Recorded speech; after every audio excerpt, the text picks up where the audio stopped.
Okay, so I think it's good we start with Surah Al-Fatiha. Bismillah ar-Rahman ar-Rahim, alhamdulillah Rabbil Alameen, ar-Rahman ar-Rahim, Maliki yawmiddin, Iyaka na'budu wa Iyaka nasta'in, ihdas as-sirata al-mustaqim, sirata alladhina an'amta alayhim, ghayra al-maghdubi alayhim, wa lad-dallin, sadaqallahu al-aliyyul azim.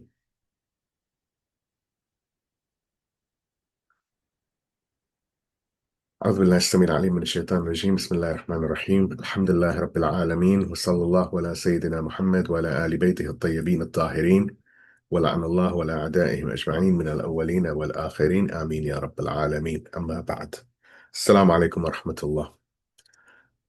So this is part 36 of our ongoing series of discussions on the book attributed to Imam al-Saduq titled Misbah al-Sharia, or the Lantern of the Path. Over the past three sessions, we've been following the life and strategy of Imam al-Ridha, peace and blessings be upon him, in a step-by-step manner. Beginning with part 33, we opened this new stage of our Wednesday majalis, shifting into a more focused, layered style of reflection. Parts 34 and 35 then carried us deeper into the Imam's journey, each time uncovering new facets of his mission under the Abbasid rule. Today, we arrive at the fourth and concluding session dedicated to Imam al-Ridha. With it, we will complete the cycle. Not in the sense of closing the discussion, for the Imam's legacy is inexhaustible, but in the sense of bringing together the threads that we've been weaving over the past weeks. As before, we will continue this three-point methodology, selecting three key themes, grounding them in Qur'an, the traditions of Ahlulbayt, and the reflections of the righteous ulama, the scholars, and then distilling them into a call to clarify and a practical lesson for our own time. The cumulative approach remains essential. This session is not separate from the ones that came before, but rather it is fulfillment. For this reason, I encourage everyone to review the previous parts of this cycle, specifically sessions 33, 34, and 35, but also the ones prior to them, so that today's reflection can be seen in the proper continuity. With this in mind, we now turn to part 36 to witness how Imam al-Ridha's Imamah, though burdened by chains and poisoned by tyranny, still became a lantern of clarity for generations. But before all of that, we will have a short recap to catch up. If I can get a loud salawat ala Muhammad wa ali Muhammad. اللهم صل على اللهم صل محمد على محمد وآل محمد وعجل فرجهم. So our previous session analyzed the inevitable failure of Ma'mun Abbasi's sophisticated scheme to neutralize Imam al-Ridha. We explored how the project, which began with the political theater of appointing the Imam as an heir, collapsed under the weight of its own contradictions, ultimately backfiring on the Abbasid regime. The session detailed this collapse across three interconnected points. Number one, the failure of containment. From the outset, the Imam's steadfastness shattered the plan by accepting the succession only under duress and imposing conditions that stripped him of all executive power. He refused to legitimize the Abbasid regime. What Ma'mun Abbasi intended as an act of co-option became a public display of his own regime's weakness.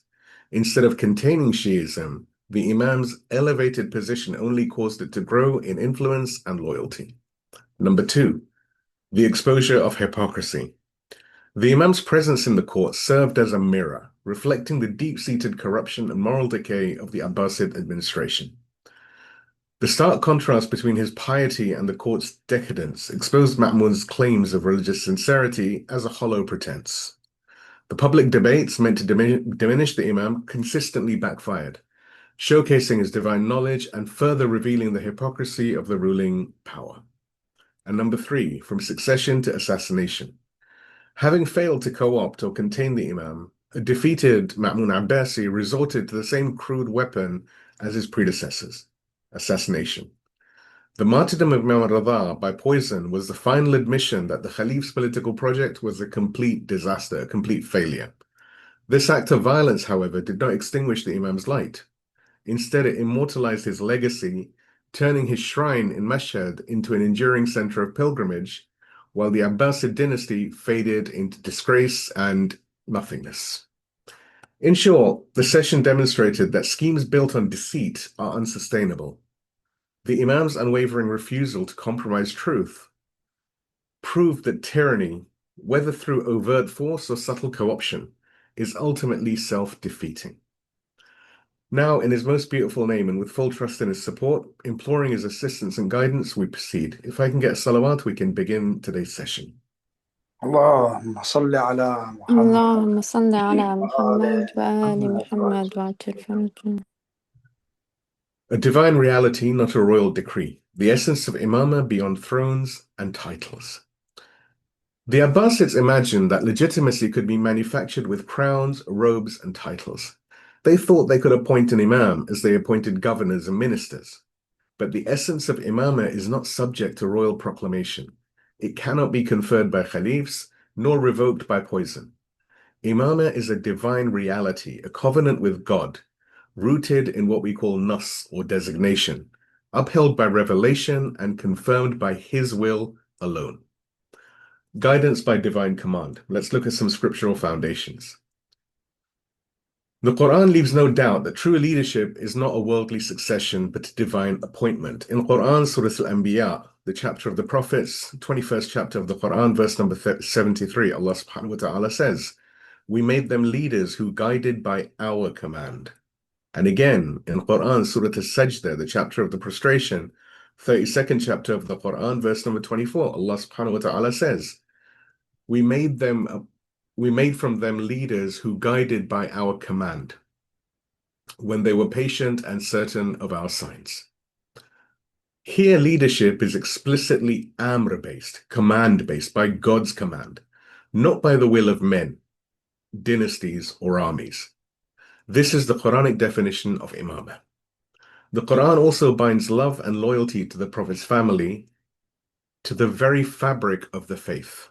In Quran, in Surah Shura, the chapter of the consultation, 42nd chapter of the Quran, verse 23, Allah subhanahu wa ta'ala says, He tells Prophet Muhammad to say, I do not ask of you any reward for it, except love for my near relatives. And He declares their purification in Quran, Surah Al-Ahzab, the chapter of the Confederates, 33rd chapter of the Quran, verse number 33. Indeed, God only desires to remove all impurity from you, O people of the house, and to purify you completely. And another foundational verse is when Ibrahim was tested and elevated. Prophet Ibrahim, that is. In Quran, Surah Al-Baqarah, the chapter of the cow, 2nd chapter of the Quran, verse 124. Allah subhanahu wa ta'ala, He says, and He tells Ibrahim, I am making you an imam for the people. This verse is decisive. Even a prophet is not self-appointed as an imam. It is God alone who grants that station. How then could caliphs imagine they could impose imamah from their thrones? A covenant from God, the testimony of Ahlulbayt. Imam al-Saduq, peace and blessings be upon him, declared, and again, like with every session, the references are all in the write-up. I encourage everyone to review them. So Imam al-Saduq has declared, indeed, imamah is a covenant from God, bound to a prophet.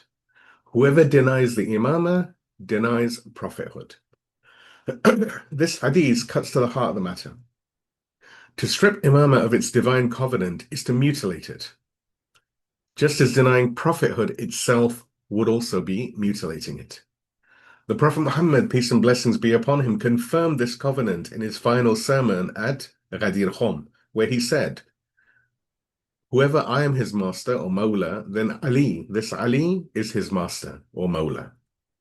And of course, in Hadith Thaqalain, where Prophet Muhammad is saying, I'm leaving among you two weighty things, the book of God and my progeny, my Ahlulbayt.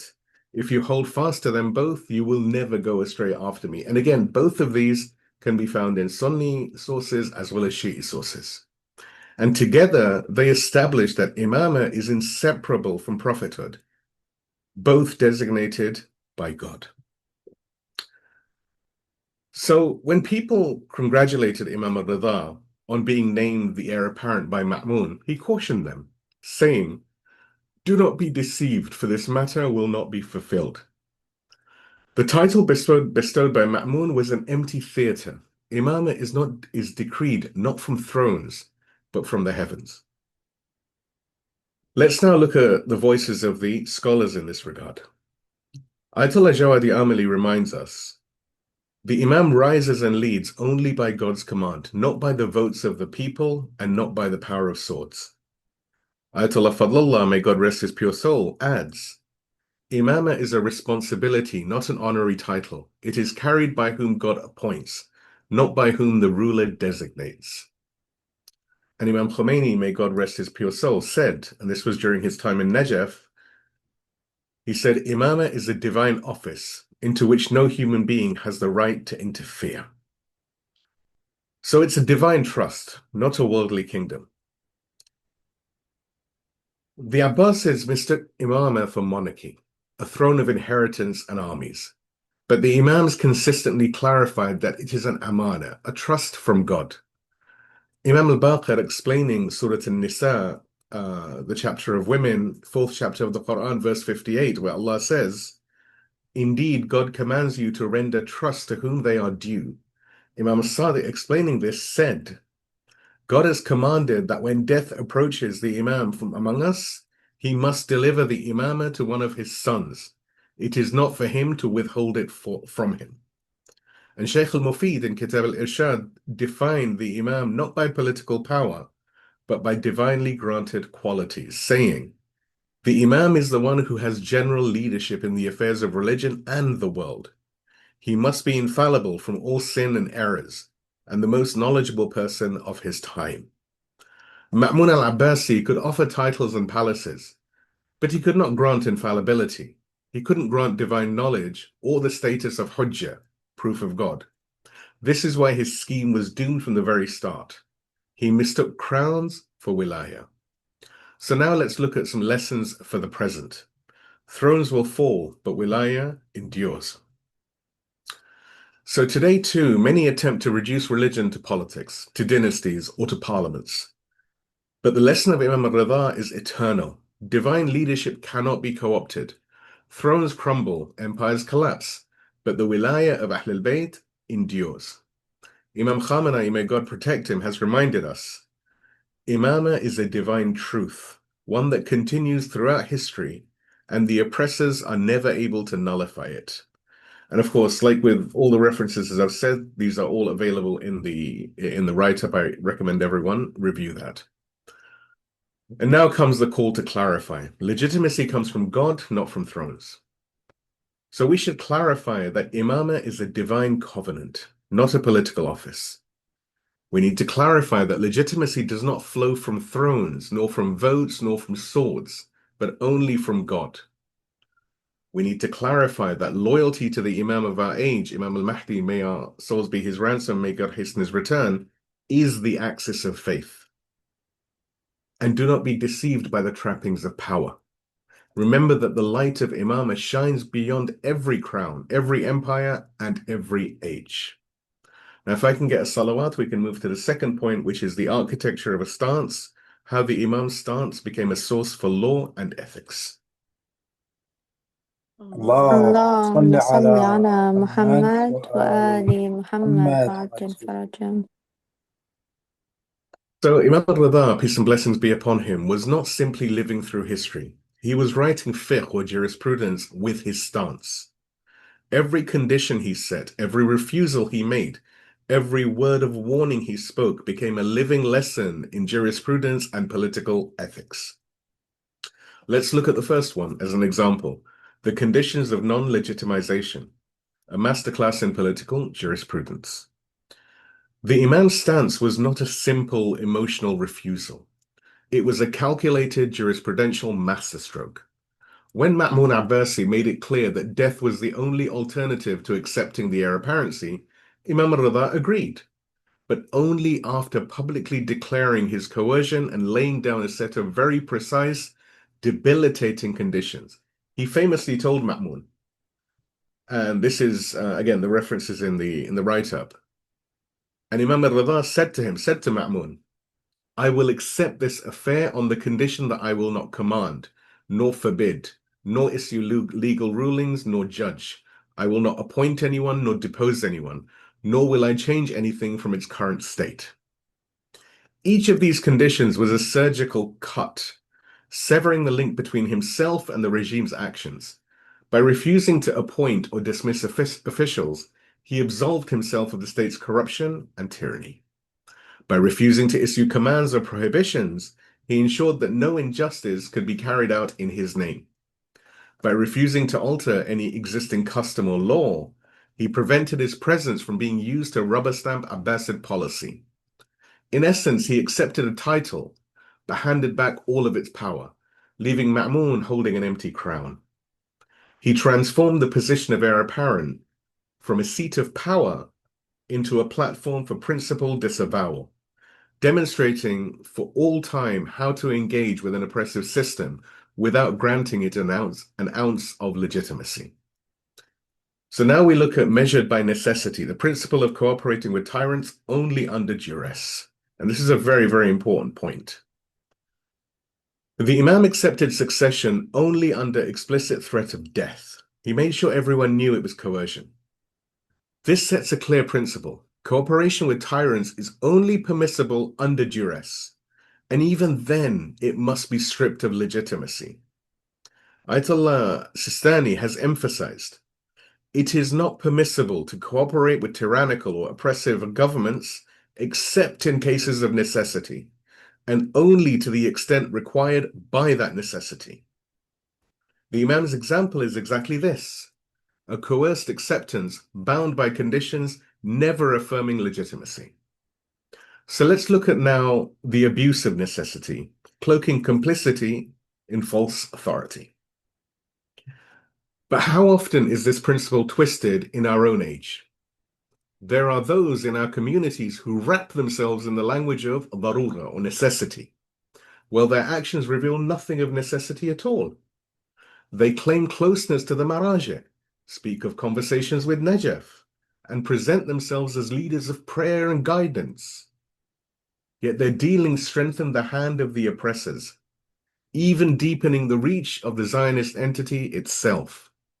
Where is the necessity in such acts? Was there a sword at their neck? Was there a choice between death and reluctant cooperation? No. Instead, careers, contracts, and ambitions are painted with the brush of darura or necessity, turning what is optional into what is supposedly unavoidable. This is not necessity. It is in fact self-deception. The ruling of Ayatullah Sistani is crystal clear. He says, it is not permissible to cooperate with tyrannical or oppressive regimes or governments except in cases of necessity, and only to the extent required by that necessity. To violate this ruling while invoking his name is a double betrayal. A betrayal of the marja and a betrayal of the believers who trust his authority. Such a person may win worldly respect, but they cannot stand as just before God. A believer cannot pray behind such a person, for justice or adala is absent. And when they cloak their actions in the name of the maraja, they risk deceiving the faithful into legitimizing what God has made illegitimate.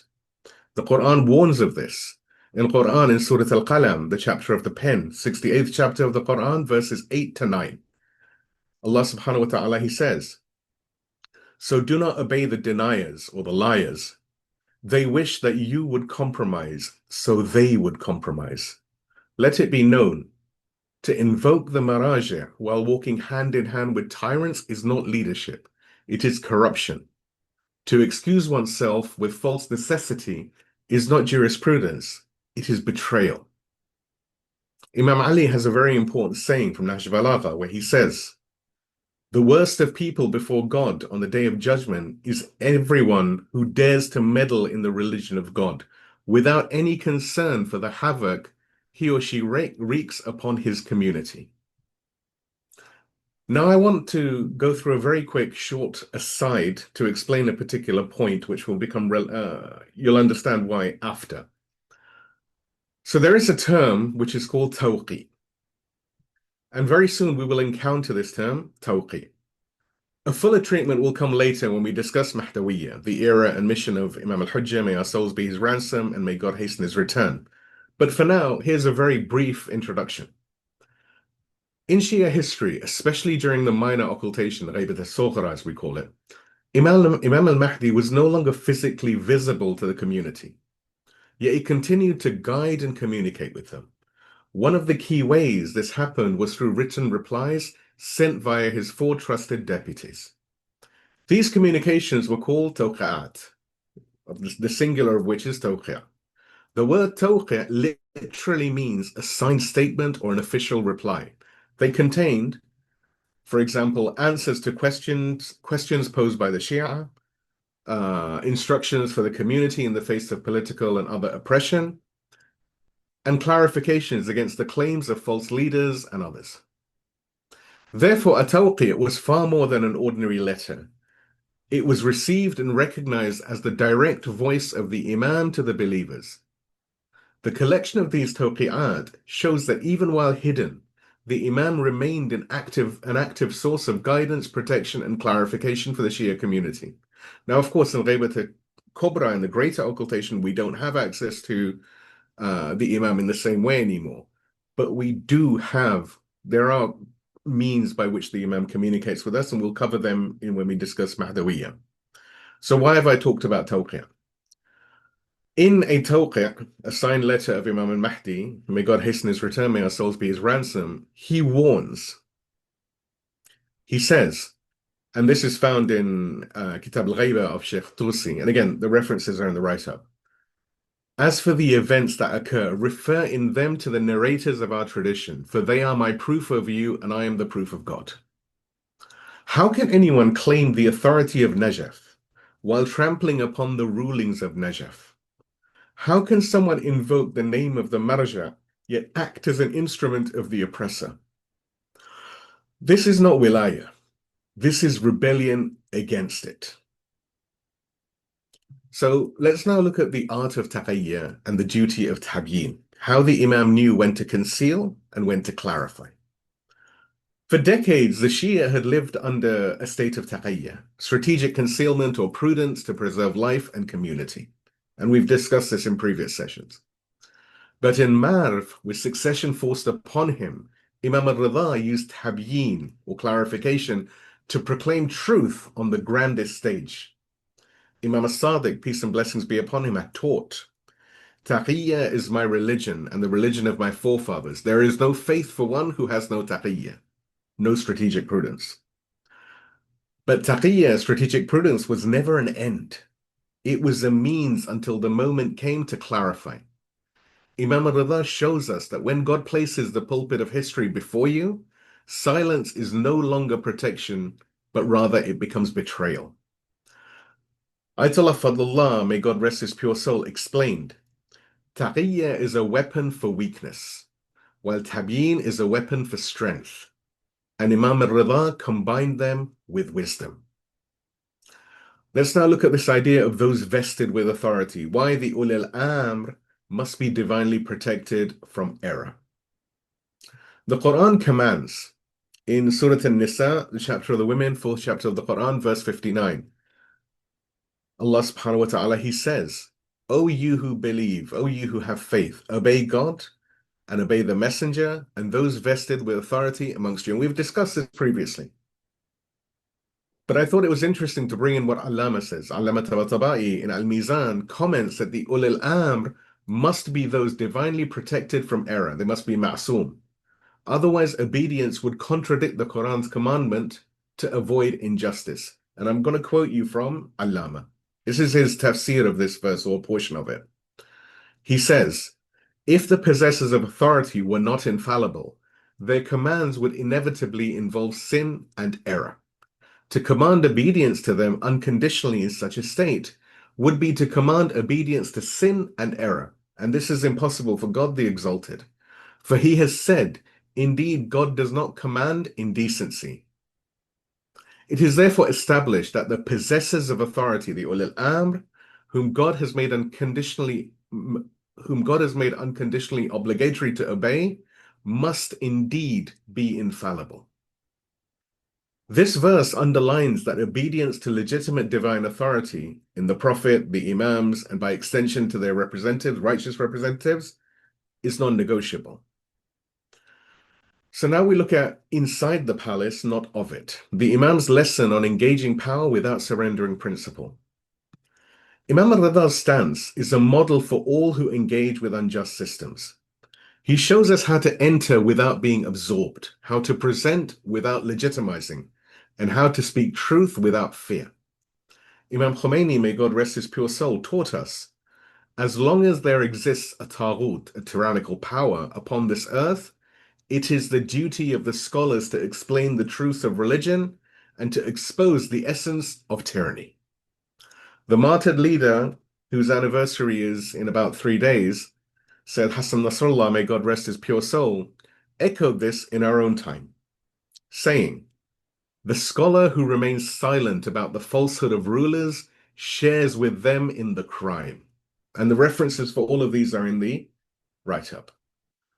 And said Abbas al-Musawi, the martyred previous Secretary General of Hezbollah, he declared, Imam al-Ridha, peace and blessings be upon him, taught us how to be within the palaces without ever becoming of the people of the palaces.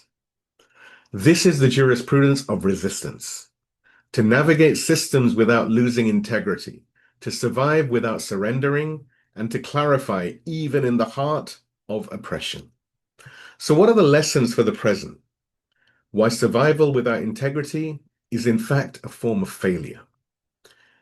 In Gaza, in Yemen, in oppressed lands, indeed even in the collective West, also Muslims and Muslim communities are offered compromise, funds in exchange for silence, positions in exchange for legitimacy.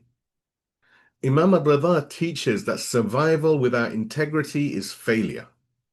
Taqiyya has its place, but tabyin is our duty when the oppressed cry out.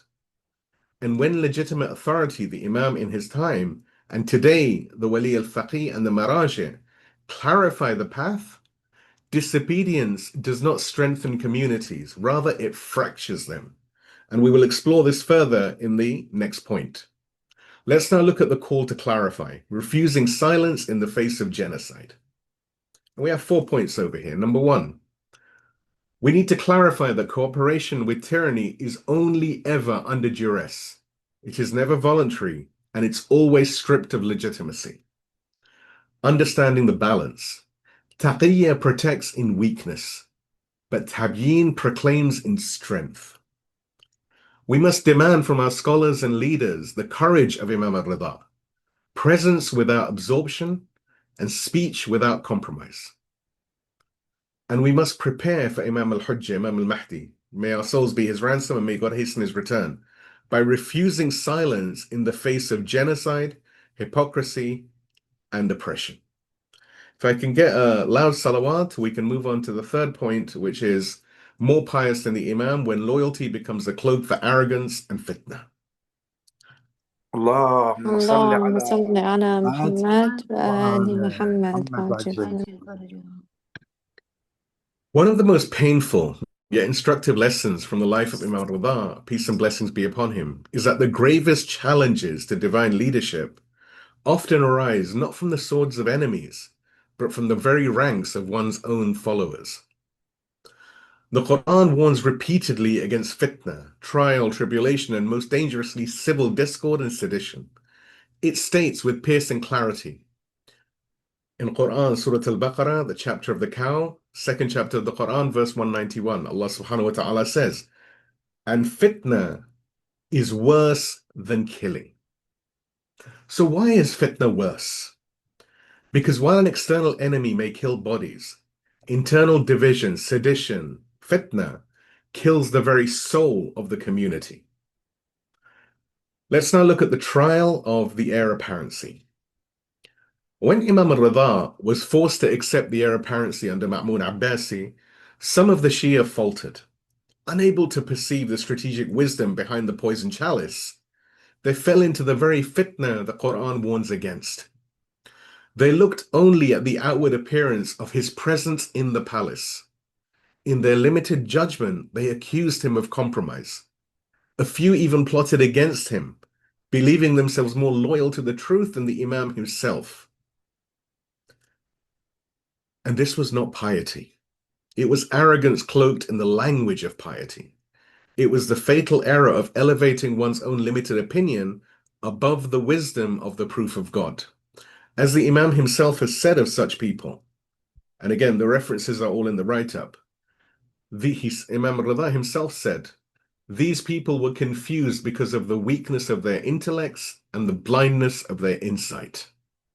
In their zeal, they became what we might call today more Catholic than the Pope. And in doing so, they served the enemy's purpose better than the enemy himself. Let's now look at the modern parallel, fracturing the Ummah through zealotry. We have seen echoes of this in our own time. In one Muslim community, a group of believers, generally good people, but blinded by ego, weakness of faith, or sheer ignorance, rejected the instructions of the representative of the Wali al-Faqih. They launched a campaign to oust him. Letters were written, whispers spread, pressure was applied. But when the leader replied, he did not remove that representative. Instead, he extended his term, granting him another 2 years. This was a clear and powerful signal. Yet the troublemakers refused to accept it. They continued their campaign, fracturing the community, and the consequences were severe. Among them, a mistrust of scholars and leaders. Ordinary people reduced to ritualistic attendance at mosques and centers, lifeless and without purpose. Others abandoning the mosque altogether. And scholars growing fearful of engaging too closely with people, lest they too become the targets of this extremist zealotry. Ultimately, the representative resigned under the weight of constant harassment. Therefore, those who wore Wilayah as a badge of pride ended up breaking the will of the Wali al-Faqih's envoy, not because he was unfit, but because they could not comprehend his wisdom nor approach him with humility. Let's now look at the Quranic mandate of obedience and unity. The Quran warns explicitly against such arrogance. In Quran, Surah An-Nisa, the chapter of the women, 4th chapter of the Quran, verse 59, Allah subhanahu wa ta'ala says, and we've quoted this verse earlier, O you who believe, O you who have faith, obey God and obey the messenger and those vested with authority amongst you. The Quran also commands explicitly in Surah Al-Imran, the chapter of the family of Imran, 3rd chapter of the Quran, verse 103. Allah subhanahu wa ta'ala says, hold fast altogether to the rope of God and do not be divided. To obey the ulil amr, those vested with authority, is not blind obedience to tyrants. It is loyalty to the Prophet, the Imams, and in the ghaibah of Imam al-Mahdi, may our souls be his ransom, may God hasten his return, to those who carry their trust, the righteous Maraja, and above all the Wali al-Faqih, by extension his representatives. Imam al-Saduq has said, whoever opposes the command of the Imam or denies his right has denied the right of the Messenger of God. And whoever denies the right of the Messenger of God has denied the right of God. Disobedience fractures the Ummah, the community, and becomes a denial of the very covenant of God. Let's now look at the greatest losers, thinking they do good while spreading fitna and creating sedition. The Quran paints their tragedy vividly. In Quran, Surah Al-Kahf, the chapter of the cave, 18th chapter of the Quran, verses 103 to 104, Allah subhanahu wa ta'ala says, say, shall we inform you of the greatest losers in their works? Those whose efforts are misguided in this life, while they suppose they are doing good. Allama Tabatabai explains in Al-Mizan that these are people whose deeds are wasted because they mistook their own self-devised path for divine service. He says, and again, the references are all in the write-up. He says, effort may resemble one who has lost the road, ending up walking in a way contrary to his destination. And a person may suffer loss in his striving, yet still hope for salvation, even if he errs in his path, reaches something other than what is right, and settles therein. Then he becomes from the greatest losers. In other words, it is possible to exert great effort, even with great sincerity, but if the path is mistaken or wrong, if one clings to error and confuses it for truth, then one's work not only fails to reach its goal, it undermines the very foundations of guidance. And this is not just me saying it. Many scholars have spoken about this as well. Imam Khamenei is an example, may God protect him, has said, division and casting doubt on the leadership prepares the ground for the enemy. And again, the references are all in the write-up. And Ayatollah Jawadi Amali, may Allah protect him, explains, obedience to a just leader is itself obedience to God, and opposing him is treachery against God and the Ummah. Let's now look at some lessons for the present.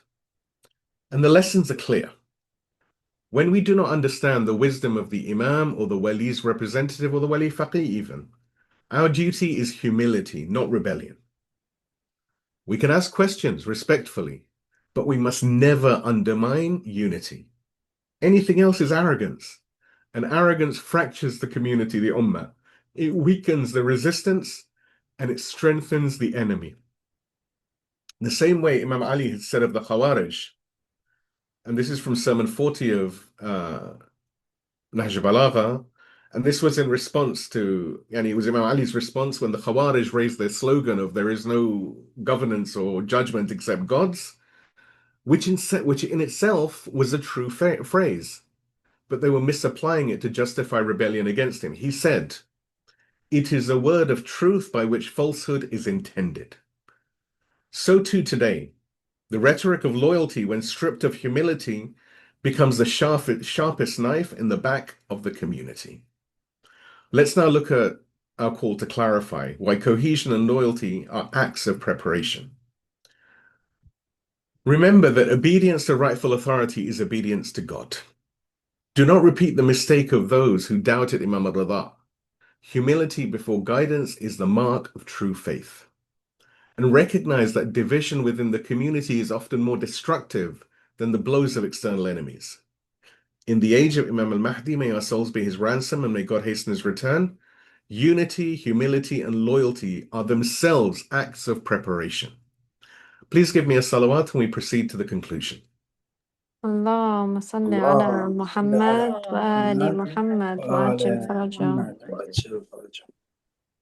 So Imam al-Ridha, peace and blessings be upon him, showed that Imamah is not a crown. It is not a robe or even a title. It is not bestowed by palaces, nor is it revoked by poison. It is a divine covenant, sealed by God, carried by Ahlulbayt, and entrusted to the community through rightful leadership. Firstly, we saw that Imamah is nas, its divine designation. Thrones fall, but the divine command remains. Secondly, we learned the jurisprudential lessons, cooperation under duress, the balance between taqiyya and tabyin, and the duty of scholars to clarify without compromise. And finally, we recognize the ethical and communal trust, that believers must remain humble and cohesive, even when they do not understand every action of their imam or his rightful representative. Division is betrayal, while unity is obedience to God. Together, these points form a single truth. Imamah cannot be co-opted. It transcends politics, dynasties, and palaces. Its light shines across centuries, preparing us for the ultimate Imam. Imam al-Mahdi, may our souls be his ransom, and may God hasten his return. And this completes our reflection on Imam al-Ridha's confrontation with Ma'mun Abbasi, at least for this series. Each has shown us that divine leadership is unbreakable, even under the fiercest assaults of tyranny. From here, our series will continue in the same fashion with Imam al-Jawad, Imam Muhammad al-Jawad, peace and blessings be upon him, the youngest of the Imams, who inherited this luminous mission. Now, with these 4 sessions on Imam al-Ridha, we have traced a chapter of the 250-year journey and jihad of Ahlulbayt, from the suffocating aftermath of Imam al-Kadhim's martyrdom, to Ma'mun's trap of succession, to the Imam's transformation of exile into proclamation, to the final refutation of Abbasid legitimacy. Across these discussions, one truth resounds. Imamah cannot be co-opted, it cannot be bought, and it cannot be silenced. Thrones will rise and fall, but the divine covenant remains unbroken. Imam al-Ridha's life teaches us that traps can be turned into pulpits. Exile can become da'wah or invitation to truth, Hypocrisy is always exposed by steadfast truth, and martyrdom only amplifies the voice of the oppressed. For us today, in the age of ghaiba or occultation of Imam al-Hujjah, these lessons are not history alone. They are blueprints for resilience. To clarify the truth, tabyin, to refuse the allure of oppressive systems, to maintain unity under rightful leadership, and to prepare for Imam al-Mahdi, may our souls be his ransom, may God hasten his return. These are the enduring duties we must carry forward. Imam al-Ridha's shrine in Mashhad stands as a living testimony. The oppressor lies forgotten. The Imam remains the beacon. And so long as his light shines, the voice of Imamah continues to whisper beneath every throne, calling us to faith, clarity, and resistance. Please give me a salawat, and we move to the supplication eulogy for Imam al-Ridha, which is titled Whisper Beneath the Throne. اللهم صل صل على على محمد محمد وآل وآل محمد وعجل محمد. فرجهم. So this supplication eulogy concludes our four-part journey with Imam al-Ridha. Peace and blessings be upon him. From chains to chessboard, from journey to proclamation, from exposure of hypocrisy to the affirmation that Imamah cannot be co-opted, we now turn our hearts to supplication. In the name of God, the All-Merciful, the All-Compassionate. O God, send your blessings upon Muhammad and the family of Muhammad, the lanterns of guidance, the fortress of faith, the ark of salvation. Peace be upon you, O Ali ibn Musa al-Ridha, O proof of God in the courts of hypocrisy, O light buried beside a tyrant's grave, O Imam whose Imamah could not be bought, contained, or silenced. They thought to crown you with titles, but you crowned yourself with refusal. They thought to absorb you into their palaces, but you turned their palaces into pulpits. They thought to extinguish your light with poison, but your shrine today is a beacon for the world. O God, in our time too, tyrants cloak themselves with masks of piety. They sit in palaces while Gaza is bombed. They chant slogans while children starve in Yemen. They hold conferences while blood flows in Sudan, Nigeria, Kashmir, and Bahrain. O God, grant us basira, or insight, so that we may not be deceived. Grant us courage to clarify truth, even when the world is hostile. Grant us humility to obey rightful leaders, and unity to withstand division. O Imam al-Mahdi, our hidden master, you are the whisper beneath every throne, the unbroken chain of Imamah in our age. We call upon you with the words of Ziyarat Ali Yasin. Peace be upon you when you rise. Peace be upon you when you sit. Peace be upon you when you recite and clarify. O awaited one, rise and clarify what tyrants conceal. Rise and purify the ummah from hypocrisy. Rise and avenge the oppressed whose graves fill Gaza's soil. Rise and establish the Imamah beyond every throne. Until that day, O God, make us clarifiers, make us loyal to the Imam of our time, and make our words and deeds whisper that proclaim. Imamah belongs only to you and to those you have chosen as proofs upon your earth. Amen, O Lord, sustainer of the universes. Amen, O most merciful of the merciful. وآخر الدعوان الحمد لله رب العالمين والسلام عليكم ورحمة الله وبركاته.